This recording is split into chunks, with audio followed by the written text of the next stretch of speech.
159 in Kirundi songs.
Mungu wetu asiwe. Amen.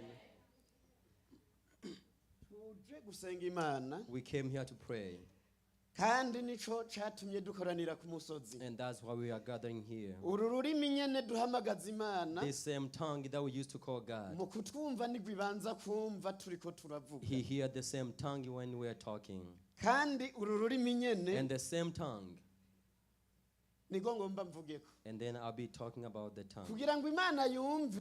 In order for God to listen, samatwa avuga. It's not the ears that Sibirenge bivuga. It's not the feet that Samaboko speaks. avuga. It's not the hands that speaks. Ariko nururimi ruvuga. It's the tongue that speaks. Hanyuma tuvuze. And the one who speaks. Imana ikumva ivyo twavuze. And God hears what is said. Kandi yumvise ivyo twavuze. And then when he heard what he said. And that way they have the words of what we have asked. Tutaravuga. Before we say. There's no words that come out. The words come out after we speak. Amen. So we want to speak before God. But we'll be asking about the tongue. Hosea 12. Hosea.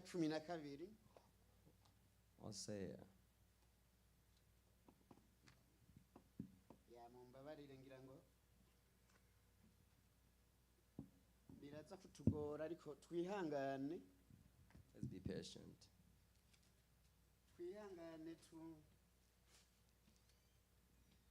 Murongo wa 14 nuyonye numwe gusa. One verse. Ufise icongereza n'ikirundi. Icongereza. Ya ninde yo duha ikirundi azi gusoma neza masharubu yagi. Ntawo uzi gusoma ikirundi neza. Ku murongo wa 14.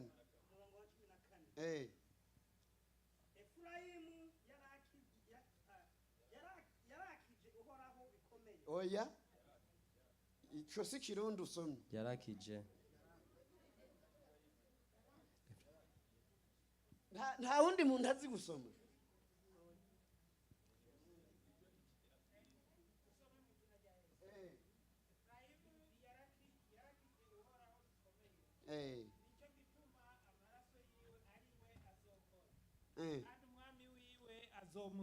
azomusubiriza mu ngoko umuvumo yavumanye. Urakoze. Ngira no subirayo. Subiramo. Efraimu yarakije uhoraho bikomeye. Nico gituma amaraso yiwe ariwe azokora. Kandi umwami wiwe azomusubiriza mu ngoko umuvumo yavumanye. Urakoze. Amen. Uyu mugabo Efraimu. This man Ephraim. Yari umuntu.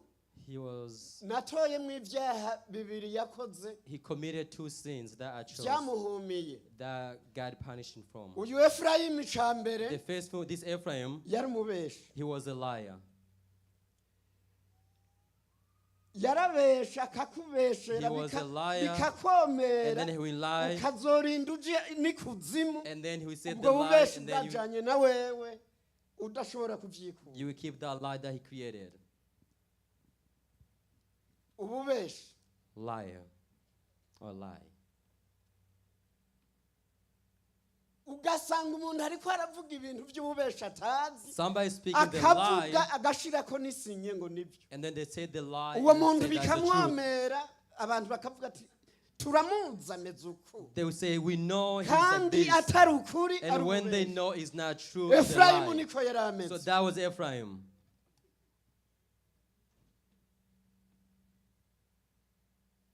ikigira kabiri The second thing, yari umuntu avumana he was a man umuntu who cursed a avumana lot. kuvumana He will curse you.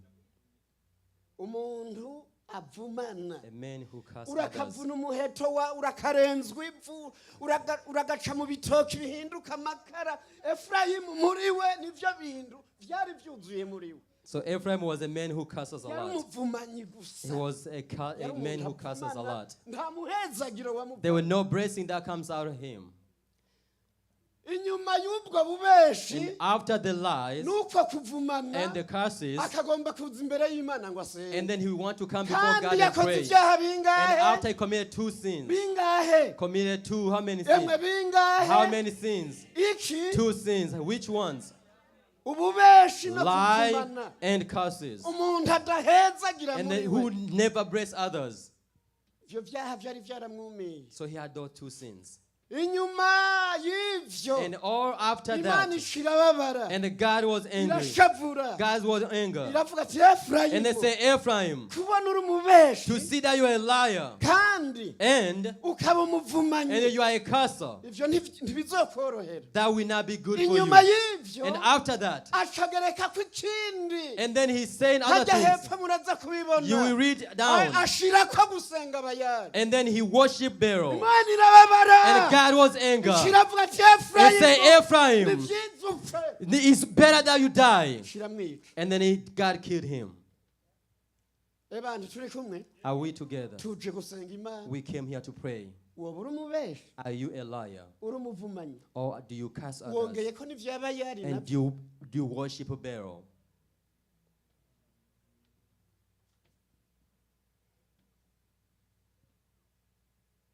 Yakobo gatatu Jacob reka utwereke or James? zaburi 109 ku murongo wa 17 Psalms soma ningoga 109, kuko 17. twatamwanya muremure dufise uhabonye asome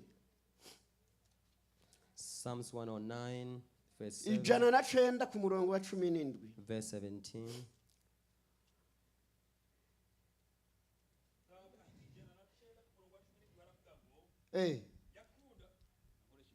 yeah turasoma mu izina rya Kristo Yesu 109 ku murongo wa 17 haravuga ngo yakunda kuvuma yakunda kuvuma kukamusubirako kandi ntiyanezerererwa guhezagira kubaba kure yiwe. oya hari ahantu bikugoye gusoma ikirundi subiramo na yeah He loved. zaburi 109 ku murongo wa 17 yakunda kuvumana kukamusubirako urumva yaravuma He will curse others. ubanza witonde Go hagarara slow. uko nyene Stand there. yakunda kuvuma He loved barakarenzwe to curse others. ivyo avumye uriya And the thing that he cursed others, and then they will come back to him. bikamugaruka And then they will come back to him. kandi ntiyanezererwa guhezagira eka kukaba kure yiwe byari kure kandi yambara kuvumana nk'umwambaro wiwe nk'umwambaro wiwe kumuja munda nk'amazi munda gwari urudengeri rwo kuvumana kumuja mu magufa nk'amavuta nikumuhindukirire nk'impuzu yambara. Urakoze gomba wicare. Thank you. If you like to curse others, if you lie every day, all you do is lying. It will come back to you. And then you dress over it. And then you dress over it. And then you sing over it. And then you be breast over it. And then you find pleasure and money. It will be like oil. And then waiting for the blessings, but you won't find it. It will go all into your flesh. Praise God. Praise God. Praise God. All your evil doing enter into your flesh. All your bone will be broken. It would be better for you to change. In your mouth may you find blessings. Even we need to bless our enemies. And say, oh Lord. And look what is mine. I don't know what it belongs to me. Instead of cursing, bless them. And God will help you. Praise God. We are about to pray. We want to use the same tongue. Are you a liar? Do you curse?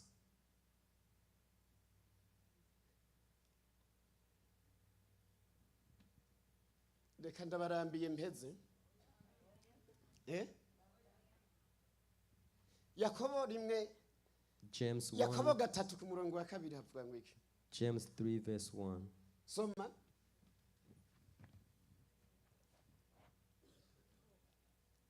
Yakobo 3 ku murongo wa 2. Soma turarambiye abantu.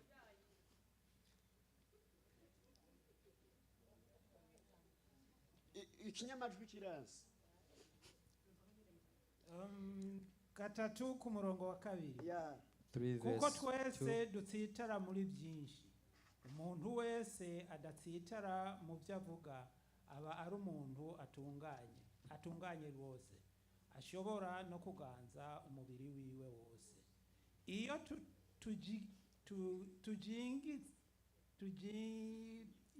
tujiginyitse amafarasi mu kanwa kayo kugira ngo dukundire duhindukiza n'imibiri yayo yose.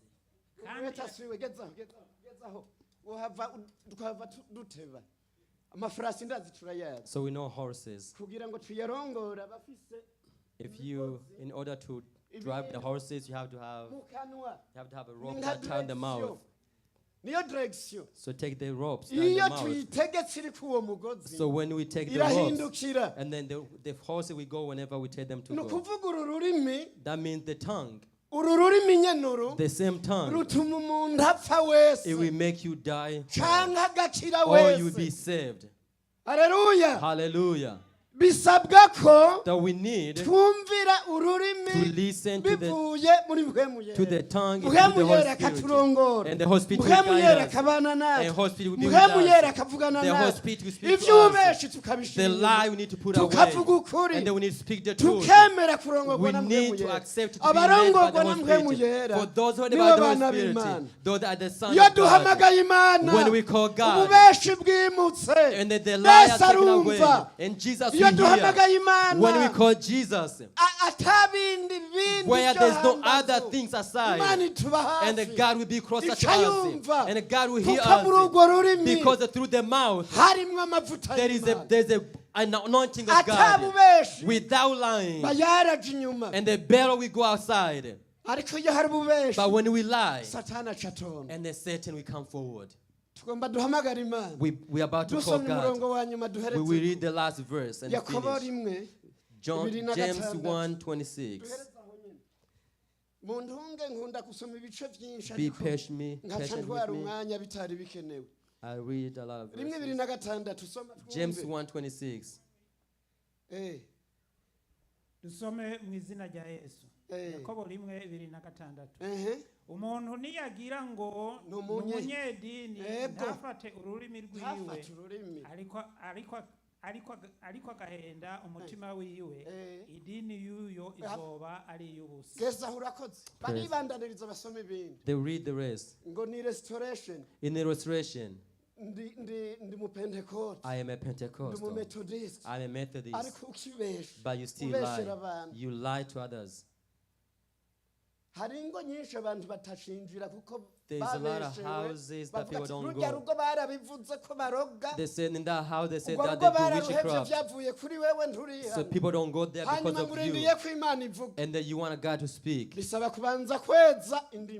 We need to cleanse our tongue so God can forgive us. Hallelujah, hallelujah, hallelujah. We need to be cleansed. Cleanse our tongue. Let's not be like Ephraim. This is the word of God. May all God bless you. Be patient with me. We are about to pray. Who can we pray together? We want to cleanse ourselves before God. We want to ask for forgiveness. How many lies did you say? How many do you say that you do not know? The same way you say it, and you say to others, and then they will come in your house like a river. That's why it needs to be taken away. And then ask forgiveness. So all the oil that can turn your flesh may come out. Come forward so we can pray together. Let's pray together. So in this evening, that God may not be away from us. Come, we pray together. Come, we pray together. Come and humble ourselves before God.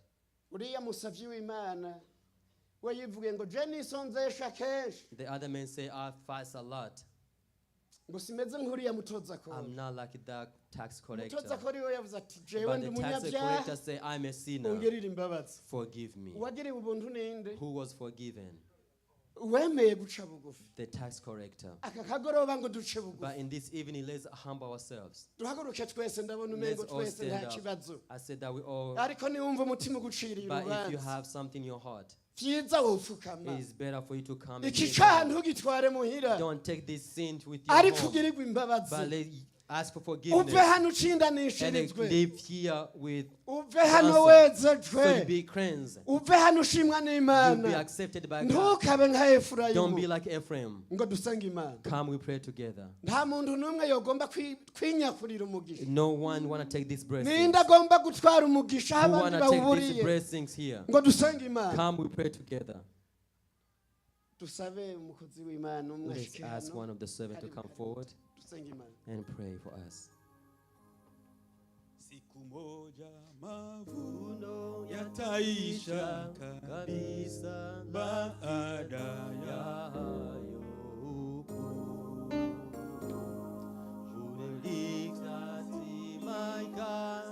Hiyo ya mwisho na kutasikia injili.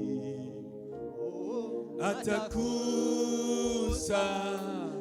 ngano kwa furaha ghalani, bali makapi yote yatatupwa motoni.